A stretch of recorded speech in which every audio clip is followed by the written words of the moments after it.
Assalamu alaikum ninth class. Today we are going to discuss exercise of unit 12 3 days to see. Okay unit 12 जो है उसकी हम करेंगे exercise. तो firstly जो है हम आंसर क्वेश्चंस करेंगे कंप्रीहेंशन के। तो ये कंप्रीहेंशन पार्ट है, उसमें जो क्वेश्चन आंसर्स हैं हम वो करेंगे जो पेज नंबर 127 पर है। See the first question of the lesson, who was Helen killer. कौन थी हेलन किलर? ठीक है, आपने इसका जो है राइट करना है। तो आपने लिखना है Helen Keller was an American lady. ठीक है, वो एक अमेरिकन लेडी थी। She was blind and deaf. ठीक है, वो अंधी भी थी और बहरी भी थी।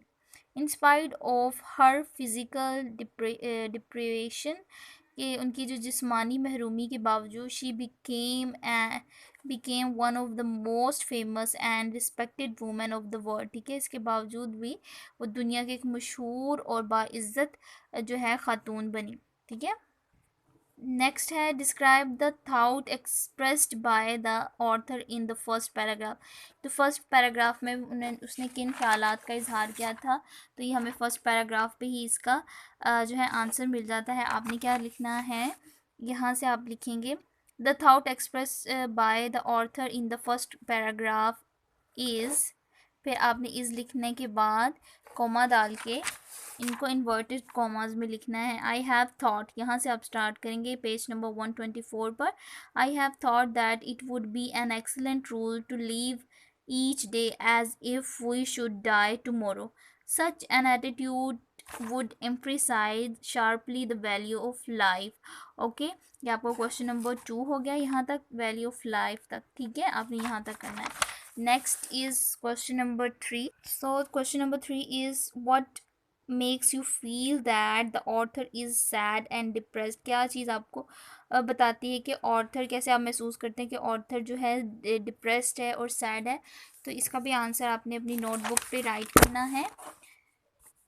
She feels sad and depressed when she comes across the passive, carefree and sluggish behavior of the people. ठीक है, वो तब सैड होती है जब लोगों के केयर फ्री और जो पैसिव और स्लग जो उनका बिहेवियर है उसकी वजह से वो परेशान हो जाती है, सैड हो जाती है। Who fails to appreciate their faculties and idle away their lives, के मतलब वो अप्रिशिएट नहीं करते दूसरों की वो जो ख़ासियात हैं उनकी, और अपनी ज़िंदगी जो हैं फजूल कामों में गुजार देते हैं। ठीक है, ये क्वेश्चन नंबर 3 है, मैं दोबारा रिपीट कर देती हूँ। She feel sad and depressed when she Kemps across the passive, carefree and sluggish behavior of the people who fail to appreciate their faculties and idle way their lives। ठीक है, अपनी faculties, अपनी जो खूबियाँ हैं उनको अप्रिशिएट नहीं करते और अब उनको जो है फजूल कामों में ज़ाया कर देते हैं। So see, next question is 4. How do you get an impression that Helen Keller was a great admirer of nature?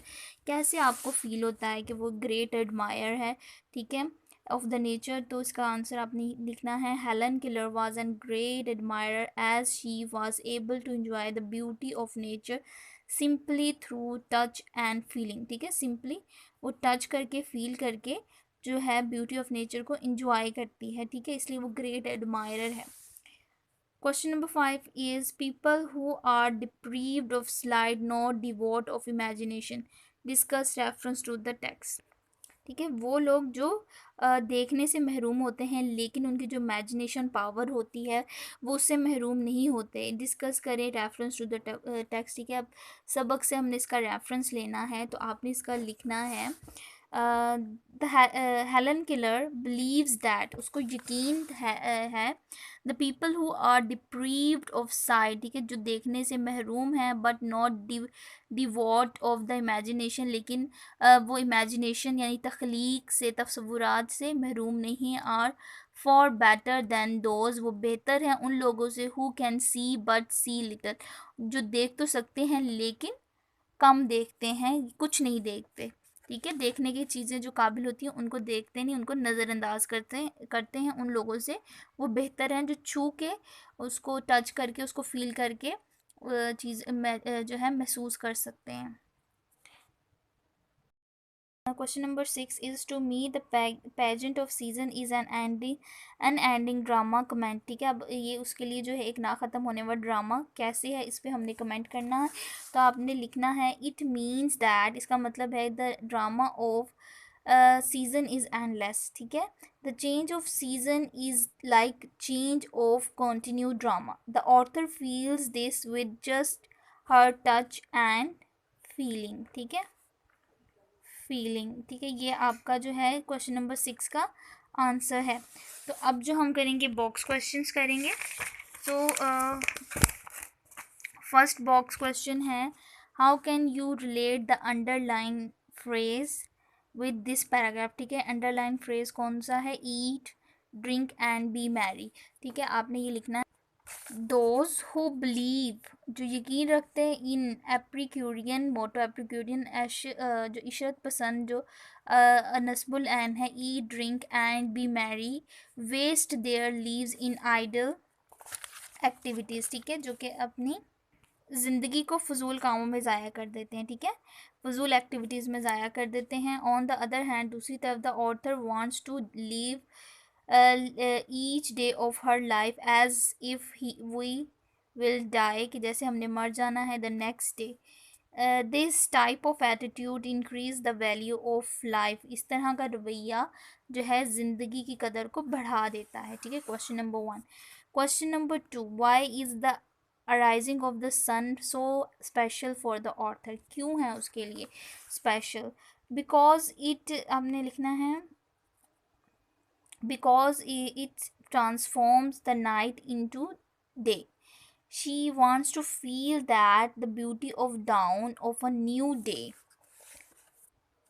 It is very charming and special for the author. ठीक है, तो ये जो है आपने इसका क्वेश्चन लिखना है, जो है पार्ट बॉक्स क्वेश्चन 2 का।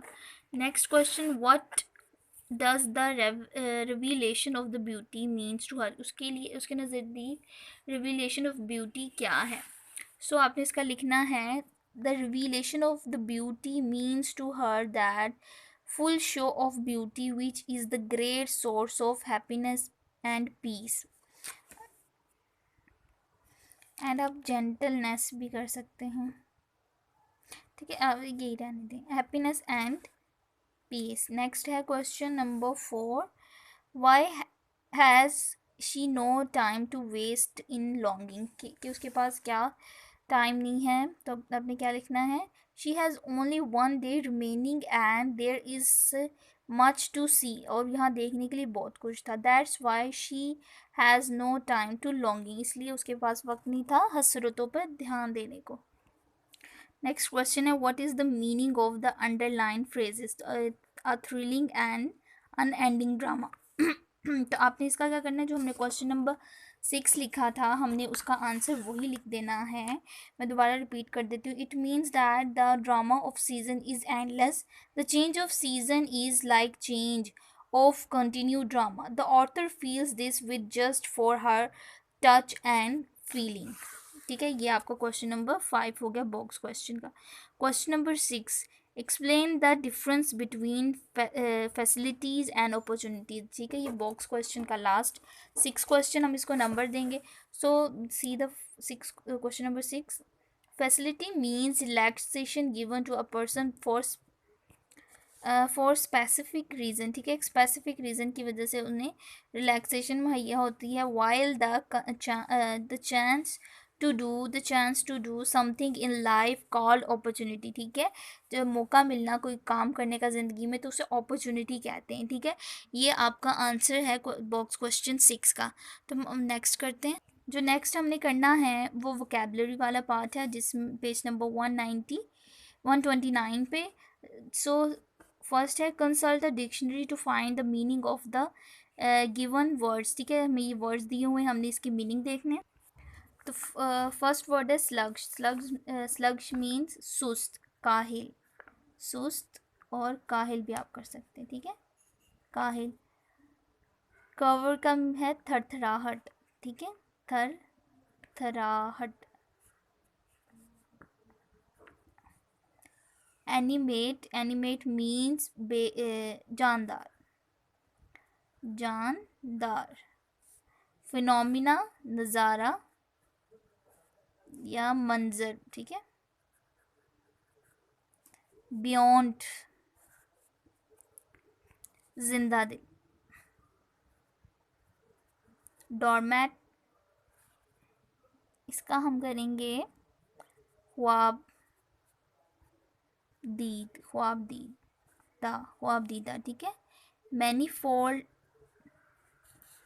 इसका हम करेंगे रंगारंग, रंगा रंग, ठीक है, रंग बिरंगा, ठीक है, कलरफुल। कन्व्यूलेशंस, कन्व्यूलेशंस का मतलब है फोल्ड्स, मीन तहें, ठीक है, तह, तह के ऊपर एक तह। कैल्पसोडिक, कैल्पसोडिक का मतलब भी रंगारंग है, रंगा रंग। एपिक्यूरियन इशरत पसंद। इनपेंडिंग मीन्स सर पर मंडलाना, ठीक है, ठीक है। ये आपके जो है डिफिकल्ट वर्ड्स के मीनिंग थे। नेक्स्ट है encircle the option that relate to the text, ठीक है। ये जो वर्ड्स हमने दिए हुए हैं जो रिलेट कर रहे हैं इनके साथ हमने उसको टिक लगा देना। तो फर्स्ट वर्ड है अपेरेंटली, तो इसका हम लिखेंगे एज इट अपेयर्स। मैनीफोल्ड तो डिफरेंट टाइप, एंड ऑब्जेक्ट तो हम लगाएंगे मैनी लेयर्स। नेक्स्ट है इसका कवर का, इसका हम करेंगे बी, ठीक है, तीनों को हम बी करेंगे। नेक्स्ट है for each of these words from the passage give one word और शॉर्ट फ्रेज, ठीक है। अब हमने जो है सेम मीनिंग जो है हमने इसके बताने हैं, मीन्स सिनोनिम्स हमने करने हैं। एम्प्रिसाइज मीन्स हाईलाइट करना, फोकस करना। लश, लश मीन्स होता है सब्जो शादाब, तो हम इसका फ्रेश करेंगे। और टेंडर, एपिरेटिवली, एप्रिशिएटिव का एडमायरिंग, अप्रूविंग।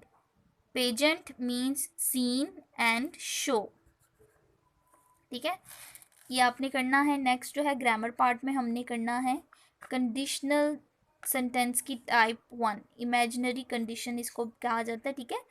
जो कंडीशन 2 है इसको हम इमेजिनरी कंडीशन भी कहते हैं। Condition of this type are used when, तब इस्तेमाल की जाती है we talk about something which we do not expect, ठीक है, जिसे हम एक्सपेक्ट नहीं करते टू हैपन, और विच इज़ प्योरली इमेजिनेटिव, ठीक है, जो कि होता नहीं है लेकिन हम उसको जस्ट इमेजिनेट करते हैं, ठीक है। आगे उन्होंने एग्जाम्पल दी है, if I were the president of university, अगर मैं, जैसे उन्होंने लेसन में से ही हमें एग्जाम्पल दी कि अगर मैं सरबराह होती किसी यूनिवर्सिटी की, I should establish a compulsory course how to use your eyes, ठीक है, मीन्स काश वाले, कि काश अगर मैं ऐसा होता तो मैं ऐसे कर लेती। इस किस्म के जो हैं सेंटेंसेस को हम इमेजिनरी कंडीशन कहते हैं, और ये टाइप 2 होती है, ठीक है। आज हम इतना ही करेंगे, नेक्स्ट जो है हम रिमेनिंग एक्सरसाइज नेक्स्ट वीडियो में करेंगे। तो आपने इस तरह ये सारे आंसर क्वेश्चंस अपनी कॉपी पे कर लेने हैं। आज का आपका इतना ही लेसन है, अल्लाह हाफिज़।